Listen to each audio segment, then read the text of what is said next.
Think being small is disadvantage in football, this video will change everything you believe. Because small players are dangerous. They are lethal. Let's be honest, if you ever felt like you're being overlooked because of your size, you are not alone.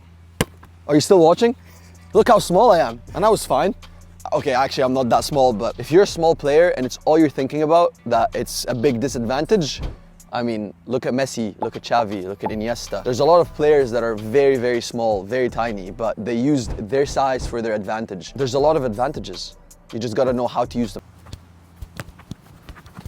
So, taller players usually would take them a lot longer than a millisecond to get out of tight situations, but smaller players, they have the advantage. Lower center of gravity, quicker feet to get out of tight spaces. We need to flip the script. What I mean by this is you need to stop pretending like you're a big player.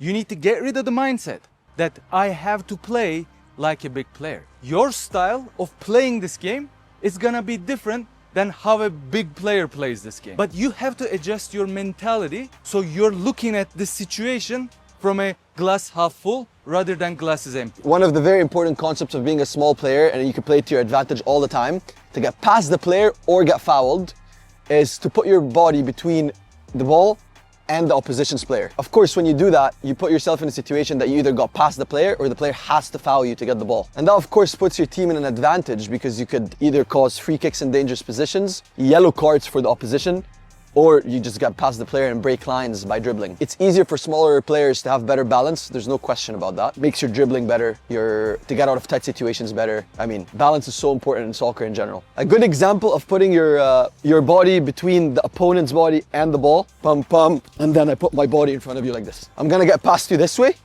pum, and then I'm gonna put my body in front of you. The one I mentioned that I think is very important is to, when you're dribbling, you take a quick touch because obviously you're smaller, it's an advantage. You might be a bit quicker than a taller person. And just to avoid a 50-50 with him, he might be stronger than you. So you either get a foul or you get past him, or he's gonna have to leave you if he doesn't want to foul you. A very good example of this is Eden Hazard. Eden Hazard is I mean, many clips that people could watch about Eden Hazard, how he puts his body between the ball and the opposition. So it's basically like this, you get past the player, and then you just go like this.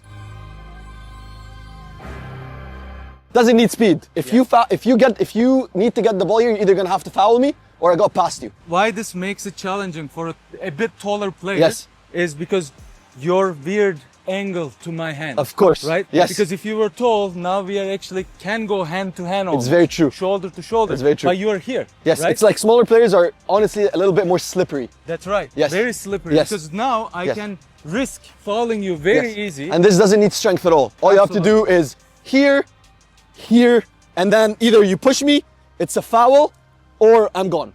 Exactly. So you're gonna have to make a choice. And if you're on a yellow, you can't even do that. If it's a quick transition, if I'm going on a breakaway or anything, the defender has to think twice before he fouls you. Absolutely. Two things that go hand in hand as well in this scenario is balance and low center of gravity. Usually smaller players have a lower center of gravity, which helps them with balance. It's almost an advantage. So in a situation like we just talked about this, I put my body in front of you, I'm quicker to get there than you. I'm quicker to get there because I'm closer to the ground. It's just, you know, it's... Exactly. It's very way harder for me to knock you over than a guy that's coming like this to me, right? Exactly. That's why you want to go lower on the almost like squatting position. Yeah. And smaller players, they're already closer. So it's easier for them to put, pum, and then they're gone. You see Iniesta, Xavi, Messi, Modrić. Yeah. A lot of small players, some of the best players of all time, if not the best players of all time, are all small.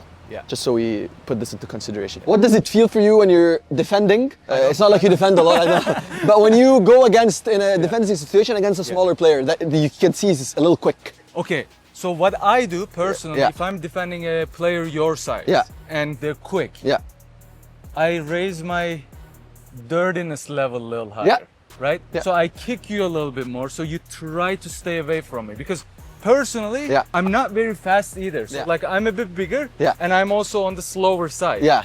So what I do is to defeat you with my aggressiveness a little bit. Because if I give you too much respect, and say this guy is fast, he's gonna take me on, and I'm too nice to you, now you're gonna abuse me on the pitch. No, of course. And I think that's an important thing to say, but this is another kind of motivation for smaller players to play with confidence. Because if someone like you is aggressive to me, you're gonna foul me a lot. Yeah. If I do the right thing, and then you're gonna get yellow carded, and then you can't touch me because you're in a yellow card. Another thing for small players that I think they have to do is own the fact that they're small. And obviously the best example is Messi. He owned the fact that he was small, and he played years and years against aggressive, bigger player like Sergio Ramos. Look at how many red cards yellow cards and red cards Sergio Ramos has against Messi, because he stayed confident. He was getting kicked. He was getting all of these things, but he used it to his advantage. And Sergio Ramos has, I think, 2 or 3 red cards in his career against Messi alone. So, I mean... We said that it's not a disadvantage to play as a small player, yes. But there are certain things that you kind of want to stay away from to make your game a bit easier. And one of the things is obviously you don't want to receive the ball when your back's turned to the opposition. So you kind of want to give yourself that initial space so you can take on a defender from a bit of a distance. So if you're too close to the defender, now the big defender is gonna use their body advantage, the power advantage, to potentially win the ball by using their strength. You're trying to avoid situations like that because you're gonna get harassed, you know? So instead of these situations, you try to start maybe here and then check off here to get the ball. And now you have the space to take on the player and do your thing. Use your agility, your skills, your quick feet, whatever takes it to take a defender on. Here's the thing, you don't need to grow taller, you need to grow smarter. The greatest players of all time were dotted for their size, and you can make it to your advantage. I hope you enjoyed this video. Please drop a like, subscribe to my channel with the notifications on. And if you want to learn more about your first touch dribbling, check out my playlist. And here's the perfect first touch video for you. Thanks for tuning in, and I will see you next time.